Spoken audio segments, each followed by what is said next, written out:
Sérgio, eu quero começar falando um pouquinho do seu trabalho com esses caras que são autores de violência contra a mulher. Como é que esse trabalho que você faz? Como é que é fazer esse processo? Qual que é o objetivo do seu projeto com eles? Bom, eu posso dizer que meu trabalho ele começou antes mesmo da Lei Maria da Penha. Todos aqui podem lembrar de como que era muito vergonhoso quando existia uma violência entre casal, né? Principalmente aquele ditado popular: em briga de marido e mulher, ninguém mete a colher. E geralmente, quando existia a intervenção do sistema de segurança ou sistema de polícia, esse homem ele pagava uma cesta básica, um trabalho comunitário ou uma multa. Pronto, estava resolvido o problema dele. E ele de novo praticava nova violência. De novo praticava nova violência. E eu percebi isso e vi que isso ninguém melhora pintando um muro de escola, fazendo jardinagem, pintura de cadeira. Era assim que se pagava a questão da violência contra a mulher. Então, no ABC Paulista, eu comecei a fazer pequenos grupos, chamando esses homens por meio do fórum, de forma voluntária. Na primeira reunião, não deu nada, ninguém apareceu. Na segunda reunião, não apareceu também nenhum homem. Somente com a insistência. Aí começou a aparecer um, eu comecei a conversar com ele, aí esse homem já trouxe outro homem, aí começaram a entender que o objetivo desse projeto não é culpabilizar o homem. Pelo contrário, é trazer esse homem a uma consciência e, principalmente, evitar a reincidência. Porque era muito costume, Edson, esses homens praticavam violência quase como se fosse uma norma, um padrão, um jeito de se comportar na sociedade.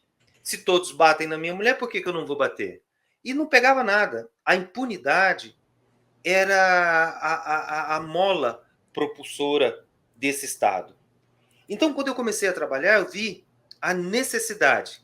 Claro, eu não criei isso do nada.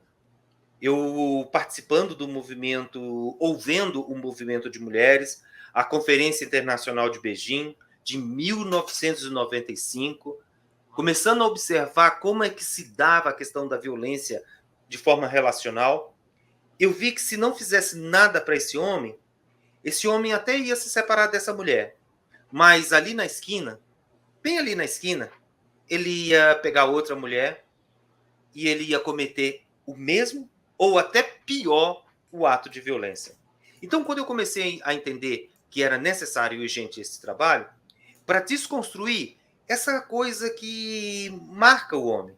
Por que a gente é marcado por violência? Eu já passei por uma situação muito difícil na minha vida. Não que eu tenha cometido violência, mas, por exemplo, quando eu sentei no ônibus, né, ao lado tinha uma mulher. Ela se encolheu totalmente. Com medo de quê? Com medo de assédio. Ou uma outra vez, quando eu entrei num elevador, a moça, coitada, foi pro fundo do elevador. E eu olhei para mim mesmo, será que eu tô feio assim, né? Será que eu tô assustando essa moça? Eu não vou agredi-la. Ou quando eu estava andando numa calçada, a moça mudou de calçada. Então eu pensei comigo, nossa, essa mulher tem medo dos homens. Essa mulher, não só isoladamente, mas ela tem medo de todo e qualquer homem que ela não conheça. Por que ela tem medo de mim? Porque muitos homens já praticaram essa violência. Então é possível também mudar essa regra. É possível fazer com que eu forme outros homens para lidar com esse incômodo. E os autores de violência têm um significado muito grande nessa palavra, como você destacou, Edson. Autor de violência significa que o cara, em algum momento, praticou violência. Porque quando eu falo agressor, eu estou falando um agressor 24 horas por dia. Uhum. Agora, quando eu falo autor de violência, eu quero extrair desse homem o que está causando esse ódio, essa raiva. Por que ele tem raiva do feminino? Por que ele tem ódio ao feminino? Será que ele não está bem com o feminino que tem dentro dele? Será que ele não consegue se equilibrar emocionalmente? Então, meu projeto é justamente para isso. E Diminuir como a é... reincidência, prevenir a violência e erradicar a violência masculina contra as mulheres. E como é que é o trabalho que vocês fazem com esses autores de violência? Como é que é a conversa que vocês têm? Como é que é os encontros? Os encontros são semanais? Como é que é essa dinâmica? Muito legal. Não é uma escolinha de fazer bons homens. Depois de autuados, depois que esse homem recebe uma intimação judicial, ele tem que comparecer a um centro de responsabilização. E Uhum. lá ele tem que fazer uma série de encontros, de sessões. A primeira coisa que a gente acolhe esse homem é isso mesmo que a gente faz, acolher. Como assim? Acolher o cara que bateu na mulher? Acolher o cara que xingou a mulher? Realmente. Porque se ele não aprendeu, ele, durante o processo de ressocialização, vai aprender o que é cidadania, o que é direitos humanos. Porque xingar, menosprezar, humilhar, ele já sabe. Então, a gente recebe ele com muita educação. Não que a gente vá passar pano na cabeça, nada disso. Uhum. Ele tem que cumprir a pena, ele tem que cumprir a medida socioeducativa. E quando ele chega, tem uma equipe preparada, primeiro, para fazer a escuta. A escuta é um processo muito ativo, onde esse homem vai chegar com muita raiva, com muito ódio. Ah, ela que tem culpa, eu sou um santo, eu sou um anjinho. Ele nunca vai falar que ele tem uma responsabilidade, muito menos uma corresponsabilidade. Então, no primeiro momento, é um momento de acolhida, onde ele vai soltar aquela mentira, aquela coisa. Ah, mas eu fui casado com ela, ela me sacaneou vários anos. Por que você se permitiu ser sacaneado muitos anos? Por que você se permitiu se colocar nessa situação de violência? Será que você queria alguma coisa em troca? Então, as sessões começam assim, num checklist e num encarar a realidade. Primeiro, saber que a violência não é aquele boletim de ocorrência que está registrado naquele dia. Saber que a violência é um álbum, que às vezes ele nem quer olhar para trás.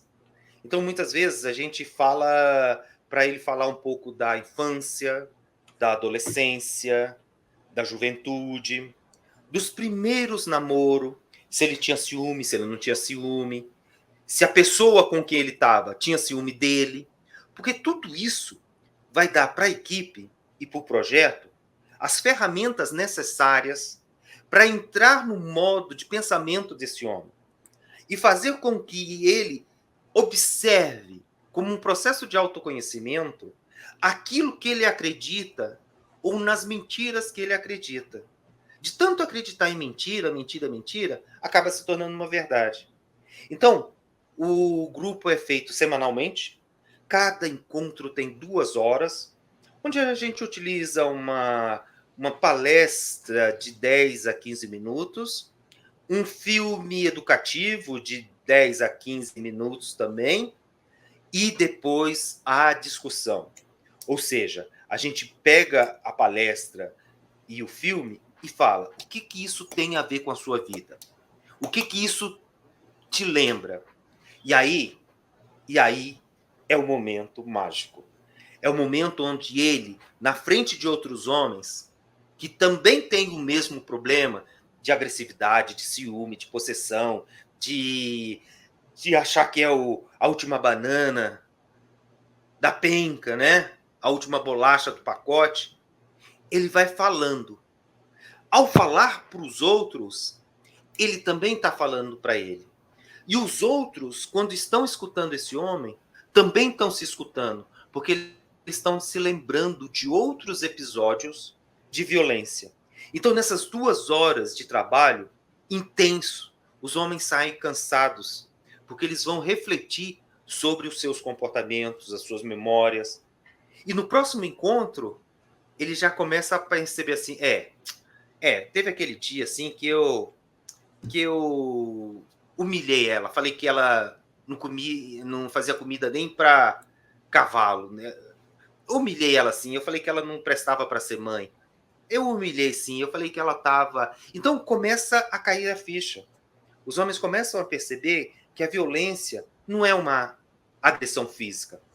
A violência pode ser psicológica, pode ser de palavras, pode ser financeira. E todos começam a admitir que em um momento ou outro humilhou a namorada, humilhou a companheira ou ex-companheira, teve uma atitude machista, teve uma atitude de desprezar o que ela falava, não deixava ela falar. Então a gente faz um exercício todo e geralmente demora de 12 até 20 sessões, onde esse homem vai passar por um processo, né? E cada encontro participado ele tem uma atividade para ser entregue no próximo encontro. Desde uma carta até uma fotografia, até um jornal, alguma coisa que ele possa refletir durante a semana. E como é que é para essa galera lidar com isso, assim? Porque deve ser um desemaranhar de nós, assim, é muito espinhoso. Quando a gente está falando com, provavelmente, um cara que comete a violência, por muitas vezes ele talvez nem reconheça o erro, talvez ele até mesmo ache que só existe um jeito muito restrito de agir como homem. E como é que é esse processo de estar lidando com esse cara? Qual que é o principal tipo de transformação que você vê? Olha, Edson, você sabe que o processo de socialização masculina é um processo muito forte, né? É um processo em que a família educa até determinado ponto, mas quando a gente cai no bando, né, quando a gente cai na horda, a gente tem que aprender determinados mecanismos. Então, se um cara chuta o cachorro, um grupo chuta um cachorro, a gente tem que chutar também. Quer dizer, tem certas regras que a gente aprende num processo de socialização. Infelizmente, se a gente aprende esse processo de socialização na base da violência, no processo de grupo, na grupalização, também a gente aprende a desfazer dessa situação. Ou seja, quando um homem que eu nunca vi senta do meu lado e começa a conversar e que ele está passando por um perrengue e eu me identifico com esse homem, eu também estou identificando a minha história. Então, aquela armadura, aquele sangue nos olhos, aquela faca nos dentes, começa a se desfazer. Aquele discurso de homem forte, aquele discurso de homem poderoso. E isso se dá tanto com os homens jovens quanto com os homens mais maduros. É impressionante como que atravessa, de uma certa forma, né, a faixa etária de forma democrática, onde os jovens também têm muito peso, né, de ser mostrar para a sociedade que tem um determinado poder. Amigo meu não namora com ex minha. Como é? Como assim? Eu fiquei sabendo que ela acabou comigo e estava namorando com meu ex-amigo, com meu amigo. Então eu fui lá e ameacei a ela. E aí essa situação mostra, é claro, que é muito pesado quando o homem chega ao grupo, mas aí pela habilidade conquistada, pelos recursos, né, pela forma empática da gente abordar esse grave problema, esses homens percebem de uma forma muito intensa a necessidade de mudar. E lá pelo terceiro, quarto encontro, essa raiva, essa máscara, essa capa começa a cair. Claro, tem uma técnica, tem uma equipe treinada para isso, né? Tem toda uma metodologia eficiente e eficaz para que esse homem entre em contato com as suas próprias dores.